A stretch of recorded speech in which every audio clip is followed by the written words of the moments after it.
the big city of town of Simmsport, Louisiana.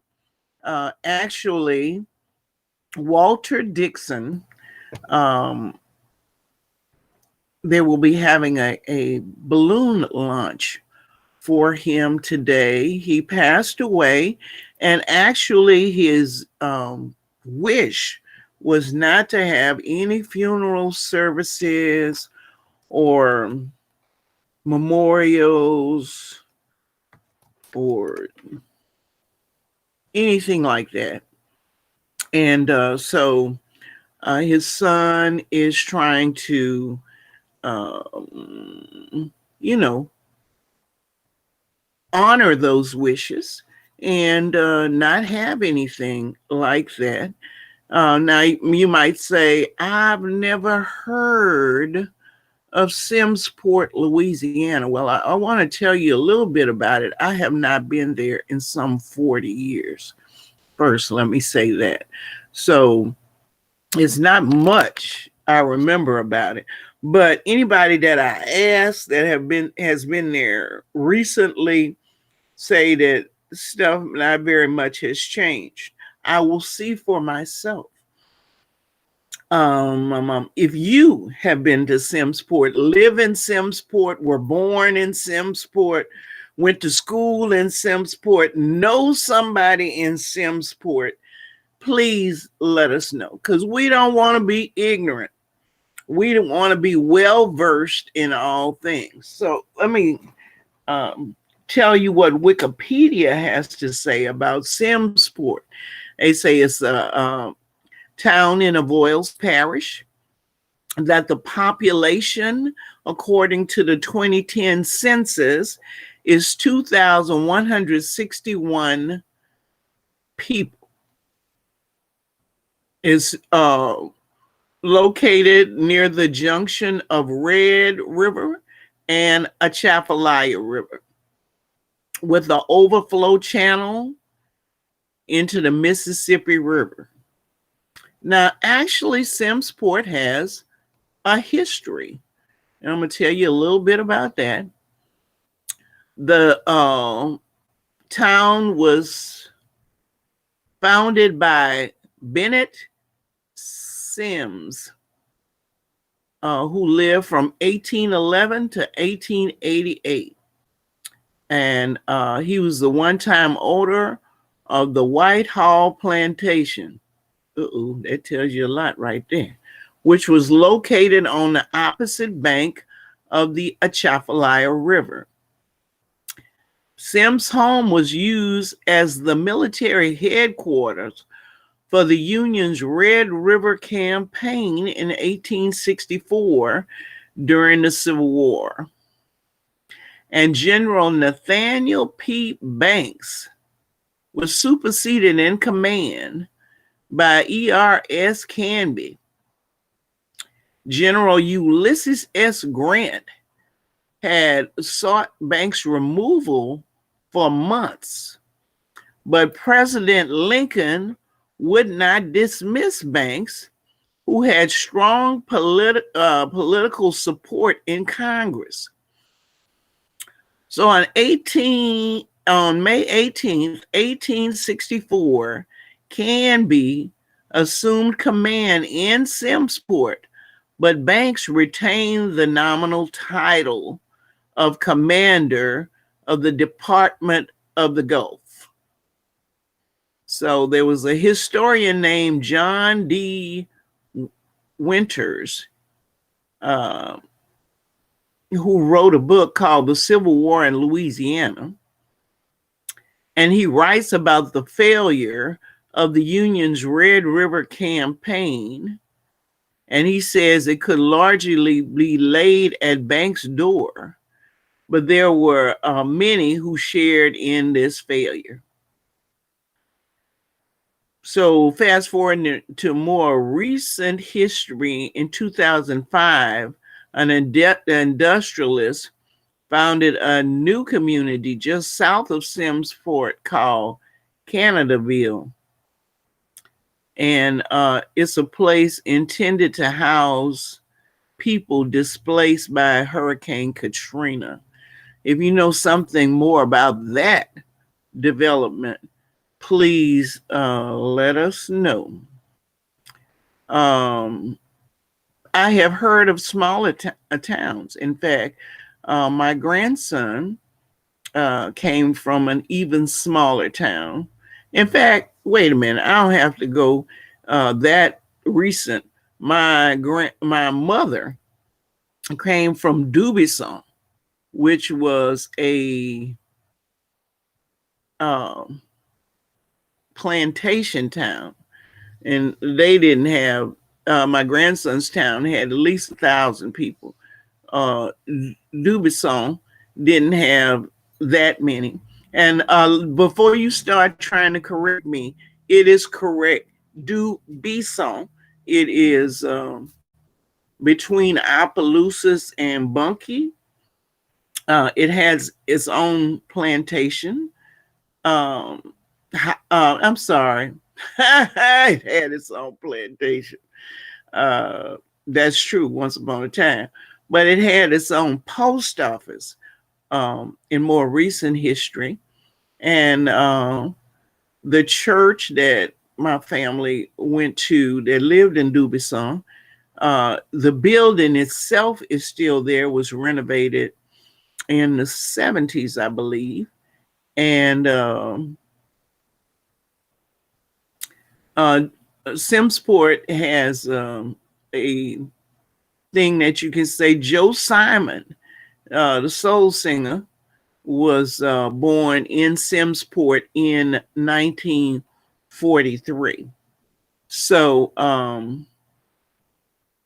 I'm sure that there are many, many proud residents of Simsport.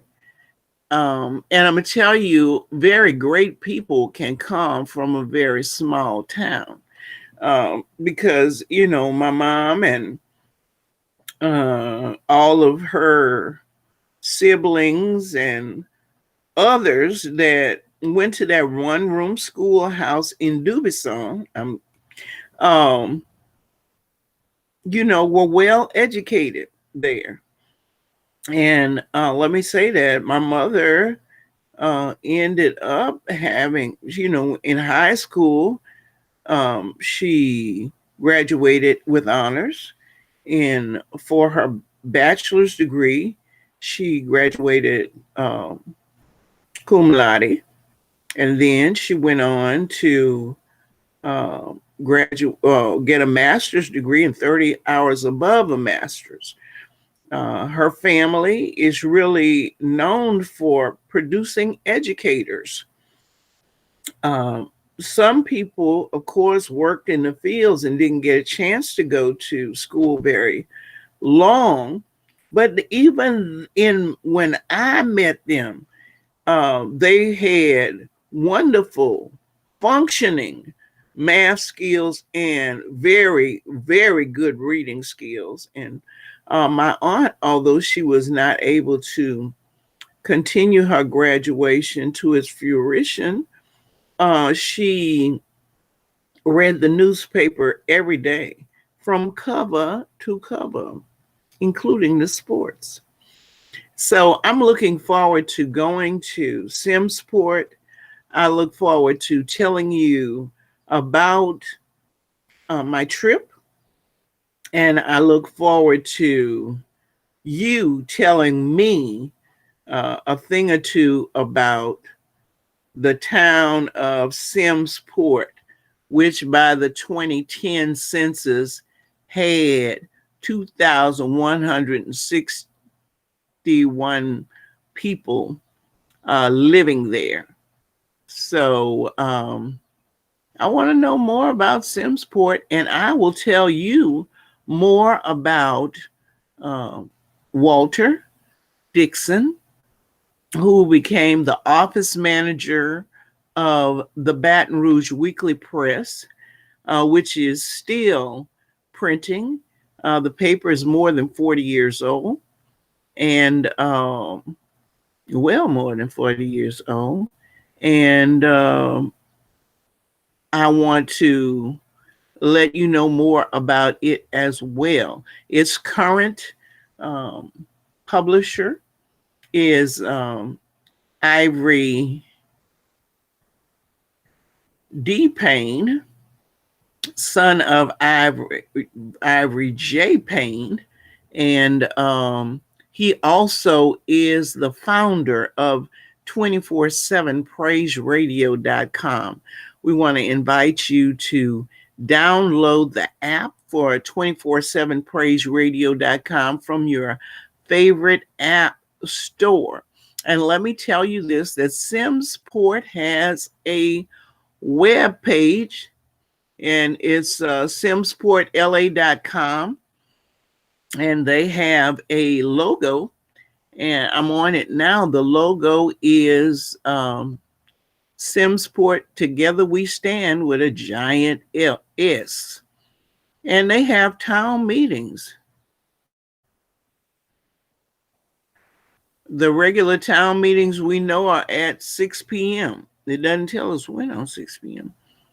Oh, the next upcoming meeting will be at 6 p.m. on July the 12th. So that's Monday, July the 12th, 6 p.m. in the council room in the Simsport Town Hall. And if you want the agenda, you can download it.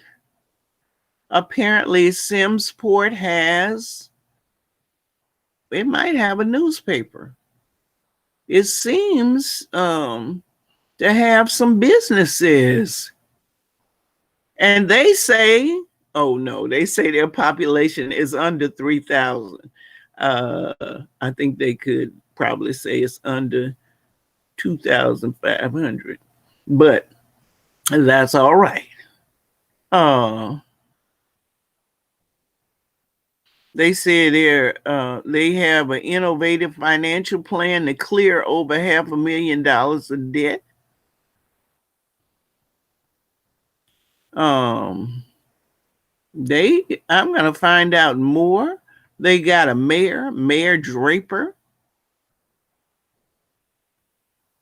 and on their website they say, "To God be the glory." All right. If there's fraud, they have a link for you to press to outlaw fraud and report fraud. The mayor has his corner to the residents, and he's talking about COVID pandemic prevention, and they say that the town hall lobby is closed for payments, so you can just drop in your payment in the drop box. Don't try to go in the building. And if you have any questions, they've got a hotline, 318-941-2493. That's 318-941-2493. And staff is there from Monday to Thursday, 8 to 4. The senior center is closed, and meals are being delivered, or they can be picked up. Well, look, just on the internet, I have found out a lot about the town of Simsport. Voila. And I look forward to finding out more as the time goes on. God bless and keep you. We'll look forward to seeing you for another edition of Let's Talk, and maybe let's talk more. Bye-bye. Till next time, let's make all our conversations useful. Remember to send me all of your information regarding Vacation Bible School this summer, whatever city you're living in. I'll post it on my Facebook and YouTube accounts. Also, mark your calendar, save the date. Sunday, August the 29th, 3:30 p.m. We'll be doing a live outdoor program at 1275 South 16th Street. That's the grass lot of Little Rising Sun Baptist Church at the corner of South 16th and Terrace Street in Greater Baton Rouge, Louisiana. That's old South Baton Rouge, or what they now call historic South Baton Rouge. We're looking forward to your being there. Bring a chair. Bye-bye.